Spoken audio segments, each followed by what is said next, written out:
Like, I had my name. I had your name tattooed on my ass. $55 a day. Okay, that's what that's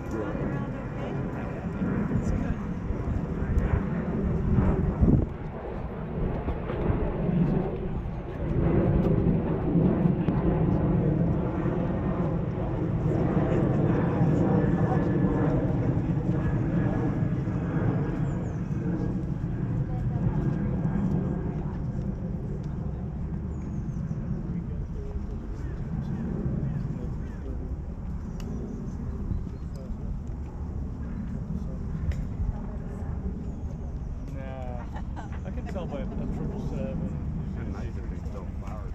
and a 380.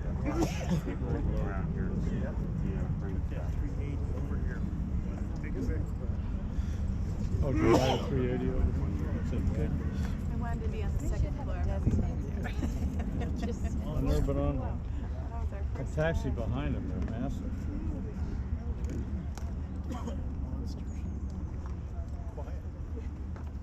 Okay.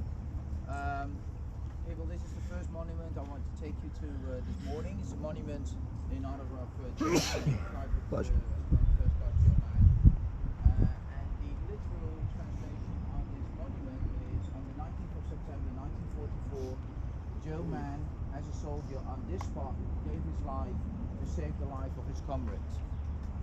It's a little bit of a giveaway, but it's also not entirely correct, because Joe Mann did not die here.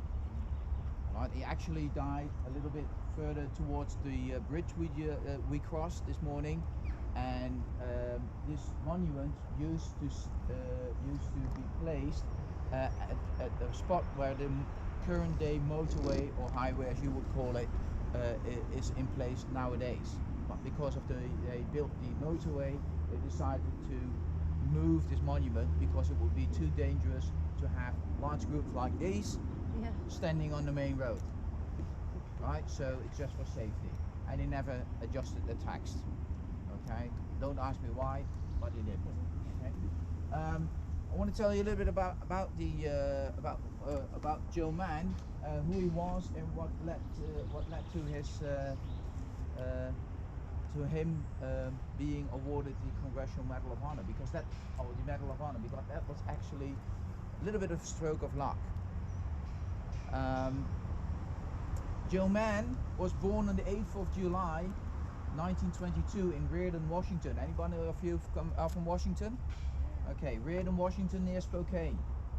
Reardon in the 1940s had just about 420 inhabitants, so quite a small town. Even today there's about 570 people living there, roughly. I read that the 2010 census counted about 570 people. So that's really still a small town.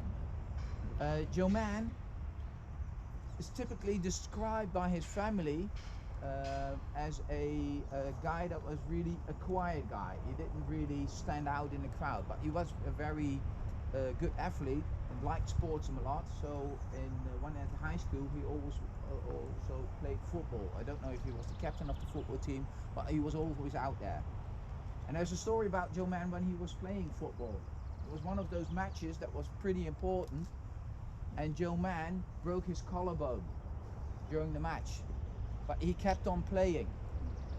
Even though he was in great pain, he kept on playing, and he didn't complain about it. And the coach and the other people did not know that he was hurt until after the match, and he started to complain that he had pain in his at his collarbone, and they took him to the doctor, and they figured out it was broken. That tells you a little bit about the guy. Right? He might not seem tough. If you look at this picture, he might not seem like a tough guy, but appearances sometimes can be deceptive, and Joe Mann is one of those people. 1942, the war has started for the United States, and Joe Mann also enlisted. He read an article about the paratroopers, and he enlisted also in the paratroopers. Now, I already told you that the two Medal of Honor recipients were in the 502, but Joe Mann initially was not in the 502. Why? Very easy. the first parachute infantry regiments that were raised from the regular army. So those were professional soldiers. And the first regiment that was activated and built up from civilians was the 506 in Camp Toccoa. So Joe Mann actually joined the 506 3rd Battalion G Company. And there was a sergeant in this company, Sergeant Skeen, who for some reason